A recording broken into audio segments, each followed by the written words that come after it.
Hello everyone, welcome to AR nursing classes.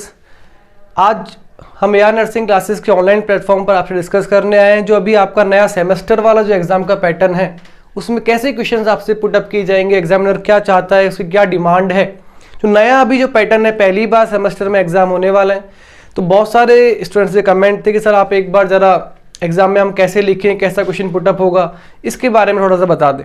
तो आज एक शॉर्ट वीडियो आप लोगों के लिए कि साहब कैसा जो पैटर्न एग्जामिनर का जो नया सेमेस्टर वाइज आया है उसके बारे में थोड़ा सा हम बात करते हैं।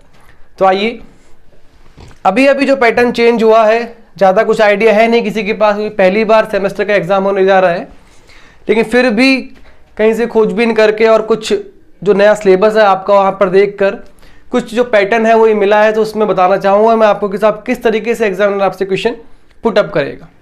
तो अभी जो आपकी कैटेगरी बांटी गई है क्वेश्चनों के हिसाब से, उस क्वेश्चन में आपको 4 प्रकार के क्वेश्चन आपको देखने को मिलेंगे। 4 टाइप्स में बांटा गया है। अगर मैं नंबर 1 से स्टार्ट करूं तो नंबर 1 जो क्लासिफिकेशन में आपका आएगा वो आएगा मल्टीपल चॉइस क्वेश्चन, MCQ। इस बार सेमेस्टर में, इससे पहले नहीं हुआ BSc नर्सिंग के अंदर, लेकिन इस बार सेमेस्टर वाले एग्जाम में MCQ को ऐड किया गया है। और MCQ सॉल्व करने का तरीका ये होगा कि जिसने नोट्स कंप्लीट पढ़े होंगे या बुक के ऊपर इसकी कमांड है वो इनको आराम से सॉल्व कर पाएगा। तो पहला जो क्वेश्चन होगा वो होंगे आपके MCQs। कम से कम जो नंबर होंगे इनके वो होंगे 6 MCQs। तो 6 MCQ का पैटर्न अब बार आप में ऐड है नए सेमेस्टर वाले एग्जाम। तो MCQ के जो नंबर होंगे वो आपके पास होंगे 6 जो आपसे पूछे जाएंगे वो पूछे जाएंगे मल्टीपल चॉइस क्वेश्चन, और इनको वही सॉल्व कर पाएगा जिसने पूरे जो टाइम है आपकी पढ़ाई का उसमें नोट्स के ऊपर और जो किताबें हैं आपकी जो बुक्स है उन पर जिसकी कमांड है वो आराम से सॉल्व करके पूरे में से पूरे मार्क्स गेन करेगा MCQ के लिए। ये होगा पहला क्वेश्चन जो नया सेमेस्टर वाइज सिलेबस है उसके according multiple choice question. Then आपके पास सेकंड जो ऑप्शन होगा, सेकंड जो क्वेश्चन होगा वो होंगे लॉन्ग ऐसे।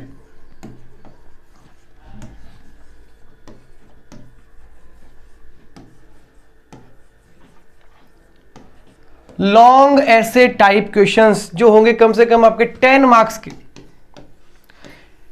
10 मार्क्स का क्वेश्चन होगा एक। यहां पर हो सकता है एग्जामिनर आपको क्वेश्चन 1 और 2 क्वेश्चन प्रोवाइड करवाए, लेकिन करना आपको अटेम्प्ट कितना होगा, एक क्वेश्चन।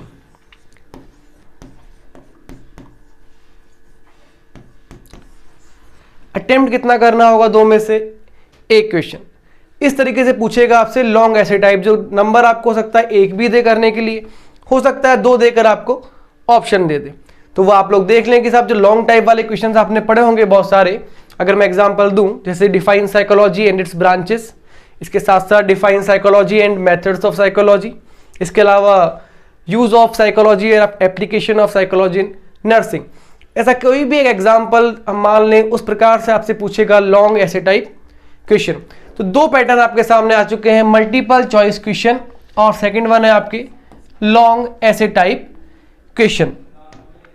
फिर देखिए इसके बाद जो नई कैटेगरी है वो है आपके पास शॉर्ट नोट्स वाली।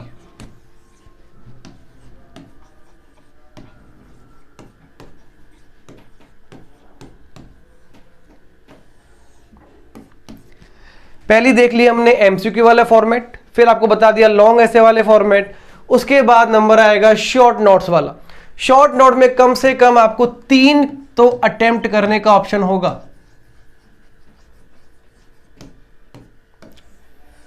3 शॉर्ट नोट्स आपको अटेम्प्ट करने होंगे। हो सकता है एग्जामिनर आपको 6 दे और करने के बोले 3, हो सकता है 5 ही ऑप्शन मिले उसमें से करने हो आपको 3, लेकिन कुल मिलाकर 3 शॉर्ट नोट्स आपको अटेम्प्ट करने का ऑप्शन वहां पर मिलेगा ही मिलेगा। किसके अंदर, शॉर्ट नोट्स वाले क्वेश्चन के अंदर। ये है चौथा classification according to your new semester wise जो सिलेबस है उसके अकॉर्डिंग देख रहे हैं हम। उसके बाद जो लास्ट ऑप्शन आपके पास होगा वो होगा वेरी शॉर्ट आंसर या वेरी शॉर्ट क्वेश्चंस। ये होंगे आपके पास नंबर में अप्रॉक्स 3। हो सकता है ऑप्शन मिले, हो सकता है ऑप्शन ना मिले, लेकिन अगर 3 मिलते हैं तो पूरे चांसेस है कि साहब 3 के 3 ही आपको अटेम्प्ट करने हैं। तो इस प्रकार से कुछ आपका पैटर्न रहने वाला है जो नया अभी यूनिवर्सिटी ने लागू किया है सेमेस्टर वाइज सिलेबस। तो वहां पर आपके बेसिकली 3 ही एग्जाम है जो RUHS कंडक्ट करवाएगा उस लेवल पर, आपका anatomy and physiology, sociology and psychology, और आपका एक जनरल इंग्लिश वाला है जो। तो ये 3 ही ऐसे पेपर हैं जो वहाँ कंडक्ट हो पाएंगे। बाकी जो एग्जाम है फर्स्ट ईयर के वो होंगे कॉलेज लेवल पर। तो ये मैंने बताया एक जनरल पैटर्न। ऐसा ही पैटर्न आपको देखने को मिलेगा आपकी एनाटॉमी एंड फिजियोलॉजी में, ऐसा ही पैटर्न मिलेगा सोशियोलॉजी और साइकोलॉजी के अंदर। तो इस प्रकार से कुछ नया आपका पैटर्न रहने वाला है जिसमें मल्टीपल चॉइस क्वेश्चन आपको देखने को मिलेंगे। MCQ नंबर बता दिया आपको, नंबर 6 आने की चांसेस हैं। उसके बाद आपको मिलेंगे long questions, then short questions, और फाइनल आपको देखने को मिलेंगे वेरी शॉर्ट क्वेश्चंस। तो ये 4 तरीके का जो बेसिकली पैटर्न आपका रहने वाला है वो हमने बता दिया है आपको। आप इन्हीं चीज़ों को ध्यान में, इस फॉर्मेट को ध्यान में रखकर तैयारी करें, क्योंकि समय नज़दीक आ चुका है, डेट आपकी अब आपके सामने है। अब वो समय है कि जो तैयारियों को आप अपने बिल्कुल मुकाम तक पहुँचाएँ। तो वहाँ तक पहुँचने के लिए आपको अकॉर्डिंग टू पैटर्न आपको याद करना पड़ेगा। एग्जाम में मायने नहीं रखता कि सब आपने इतना सारा कंटेंट याद किया है, मायने रखता है जो एग्जामिनर पूछना चाहता है वो कंटेंट आपको याद है या नहीं। तो एग्जामिनर के पूछने का तरीका कुछ ये रहने वाला है, MCQs, long answer, short answer और फिर वेरी शॉर्ट आंसर।